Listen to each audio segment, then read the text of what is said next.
Прывітанне Менск, тут ізноў Ганна Соус у праскай студыі, а на відэасувязі з Кіеву з беларускай амбасады вядомы беларускі рэстаратар і крытык Александра Лукашэнкі Вадзім Пракоп'еў, які з'ехаў з Беларусі ва Ўкраіну і заявіў пра тое, што будзе спрабаваць з'яднаць пратэсны рух. Добрый вечар, Вадзім. Добрый вечер. Рад приветствовать всех, кто нас слышит. Расскажите, калі ласка, что теперь отбывается ля амбассады Беларуси у Киеве?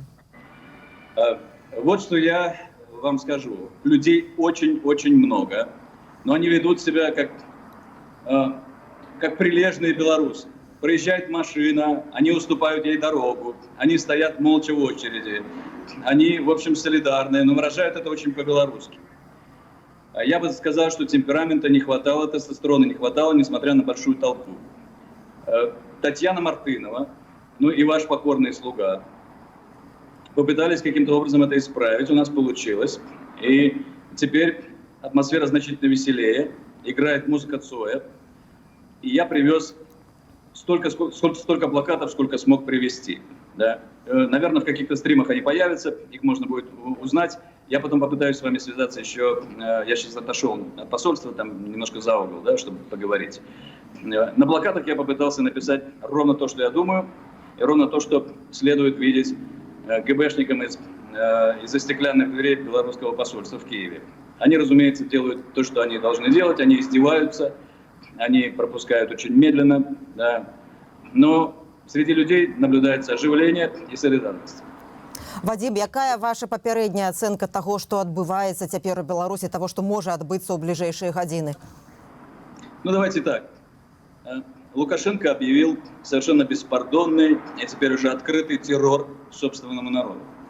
Это очевидно, потому как вяжут журналистов, это очевидно было вчера, да. Особенно мне запомнился кадр, когда вот этот упитанный тихарь держит свою клешню на горле у невинной женщины на тротуаре.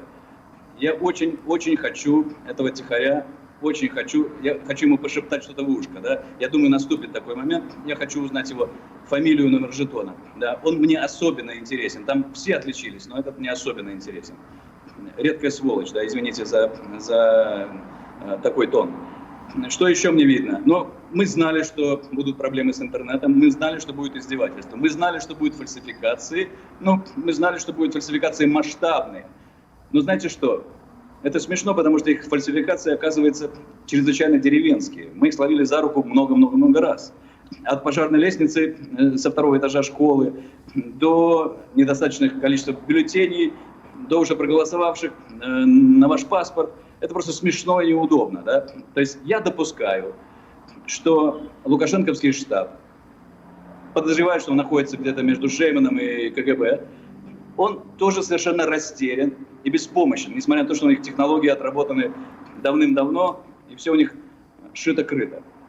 Я бы очень многое отдал за то, чтобы сейчас увидеть лицо Шеймана в прямом эфире. Я думаю, что мы имеем дело не с боевым офицером, а совершенно растерянным, истеричным человеком. Вадим, падчас вот этой выбарчай кампаніі вельмі шмат ініцыятываў была. Адна з іх это ваша з Валером Цапкалам. Вы стварылі фонд для дапамогі сябрам выбарчых камісій, якія раскажуць пра тое, як робяцца фальсіфікацыі выбараў і публічна раскажуць, пададуць рэальныя вынікі выбараў. Ці хто-небудзь хаця б ананімна звярнуўся, як вы можаце захвоціць людзей сябраў выбарчых камісій, якія цяпер знаходзяцца на выбарчых участках, каб яны пра гэта расказалі? Этими делами сейчас занимается Валерий Цапкало. Все последние 2 дня я провел в других делах. Я уверен, что фонд заработает. Он меня по телефону подтвердил позавчера, что он юридически зарегистрирован, что все хорошо, да, потому что я его просил подтвердить, действительно ли это все работает, точно так же, как и вы. Да. Я подтверждение получил, но я не понимаю еще свою роль в этом фонде, кроме того, что я, конечно, готов помогать любым способом. Да. Думаю, что... Смотрите, отвлекаясь немножко от инициативы Цапкала Валерия по поводу этого фонда. Вот что нужно понимать людям интеллигентным и тонким. У них в голове не укладывается, у людей просто нормально в голове не укладывается, насколько беспардонными, насколько беззастенчивыми могут быть фальсификации. То есть мы не просто имеем дело с интеллигентным карточным шулером. Мы имеем дело совершенно беспардонным, деревенским карточным шулером. Это просто не просто крапленые карты, это на показ. Это вообще, это даже не похоже, это не на Лас-Вегас похоже, это какая-то шкловская совершенный развод. Да? Это ужасно. Поэтому интеллигентным людям всегда кажется: ой, нет, это же не может быть, это же так заметно, это же прямо так, это же нам в лицо плевок. Да, крепитесь, интеллигентные люди. Крепитесь, все умные, образованные люди. Это и есть плевок. Этот плевок предполагался и раньше, его нужно было рассмотреть раньше, перестаньте удивляться. Это и есть то, как они крадут выборы.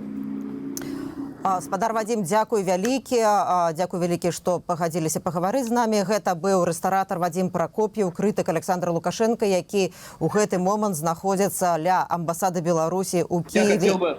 Я хотел бы, если позволите, просто последних 2 слова. Коли ласка, давайте. Конечно. Есть один ролик, который я намеренно не выпустил. Да? Это было обращение к интеллигенции. Я не выпустил его, потому что почувствовал, что люди стали высказываться. Владимир Мацкевич высказался очень хорошо. Светлана Алексеевич, к ней претензий 0, она высказалась очень много.